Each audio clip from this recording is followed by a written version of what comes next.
this video, I'm going to break down a single piano fill that completely transformed my playing. It's so versatile, I literally use it everywhere, and it's inspired by the incredible Billy Joel song, Piano Man. It adds so much flow, movement, and depth to all of your chords, and I'm going to break it down step by step so you can use it too. Let's dive in. Right, let me show you exactly where I got this piano fill from. Check it out. It's 9 o'clock on a Saturday. The regular crowd shuffles in. There's an old There it is. man. That is what I call the Piano Man fill. Now, I've played this song so many times on gigs, as when you do requests and all of this kind of thing. I get asked to play this song all the time. It's probably the most widely requested song. And I remember learning this back in the day, learning how to play this song. And I was like, what's that little fill he's playing? And he plays it sort of slightly differently every single time. And it's a little country style piano fill. And this is the thing about piano fills. We can use them to kind of glue our chords together and really bring what we're playing to life. So yeah, sure, you can play the song like this, just the chords, and it works fine. But it kind of sounds like we're going through the chord sequence. As soon as you add in that little fill, it just makes it come alive.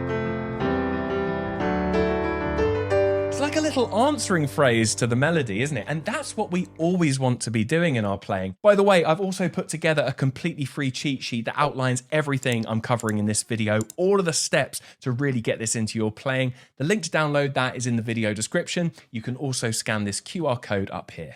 So let's really look at this fill so we can use it in our playing too. Now, one of the things we need to do is actually boil the fill down to its kind of nucleus. What is really going on? Well, it's this here. That is really what's going on both of those chords. You can see we're doing the same thing on the D, the kind of D major triad there, and then on the G major triad there. We're really using those four notes. Now, I call this a G major color chord. And we're only going to look at this in the context of G major to begin with, right? We have to kind of boil it down. What is actually going on? So that is the shape we're going to be playing with. And what he's really doing is playing between the second and the third and the root and the fifth. Those are the kind of two little techniques he's playing with. You know, and you don't have to do it in that order.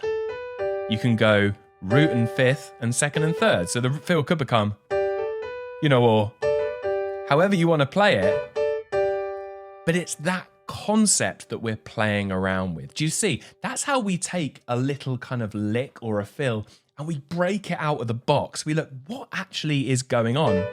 And we've now boiled it down. It's playing with the second and third, and then the root and the fifth. So if I just show you where we're heading here,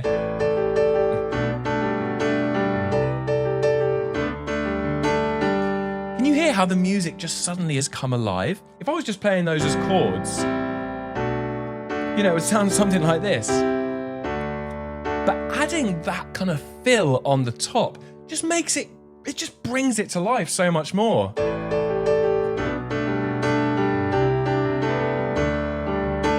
This is how we can really take kind of chord progressions out the box and just make them sound like they're just flowing. So let's break this down even further. Now, we're going to take three triads here.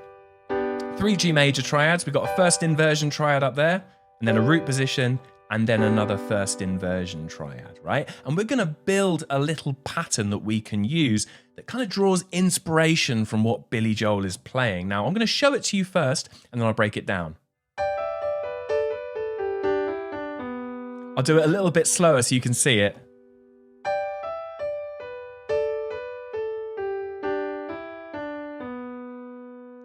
So what we're actually doing here is adding colour to each of these triads, which is exactly what Billy Joel did when he was playing Piano Man. So on that top one, our colour is actually this E, isn't it? That's the colour note there.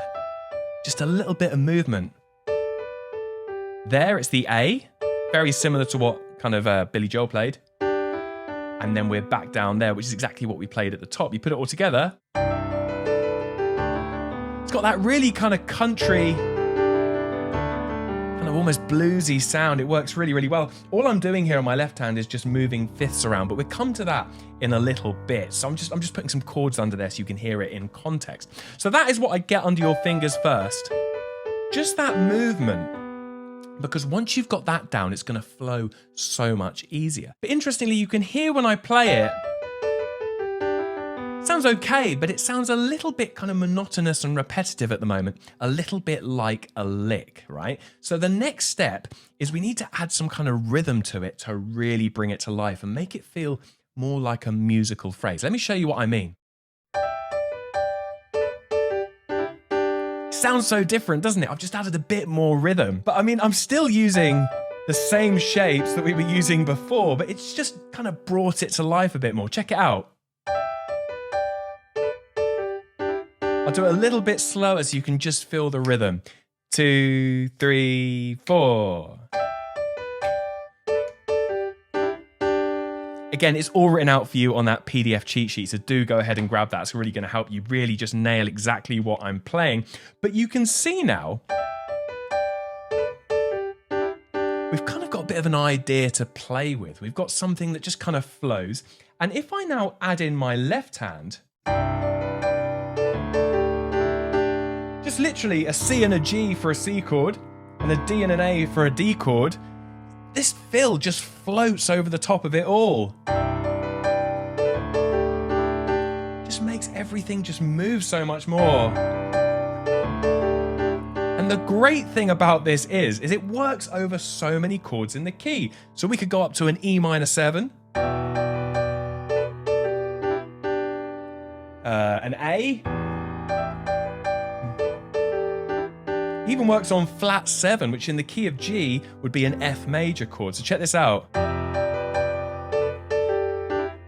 It kind of just works everywhere. It's kind of magical, all inspired by that amazing song Piano Man. So how would I actually use this if I was playing a chord sequence? Well, say I was playing a song in the key of G and the chord sequence was going like C, D, E minor 7, D, just something like that. Playing the chords. And I want to add some movement. Here we go. Back to the chords. And again. That kind of idea, you know, that is what makes piano players sound like their music is just happening in the moment, like it's organic. And that is where we want to head. Because the thing is, if you're just playing the chords, it can sound quite repetitive after a while, and it can be not as fun to play. If you have a few of these fills that you can just implant over the top, it just changes your playing up so much. And I'd really encourage you to experiment with this. Grab that PDF cheat sheet because it's just going to help you implement this step by step. Let me give you a little blast of just how I would incorporate this on a slightly longer sequence. Check it out. Here we go. Back to the chords.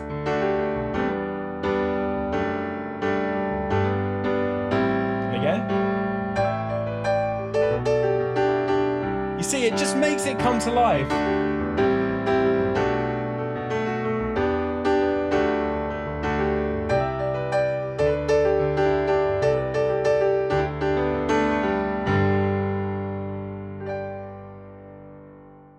Now, in order to actually put this piano fill into practice, you have to be able to sit down at the piano and come up with a chord sequence you can improvise with, which is why I think you're going to like this video up here where I break down my full method on how to do that. Go give that video a click and I'll see you over there.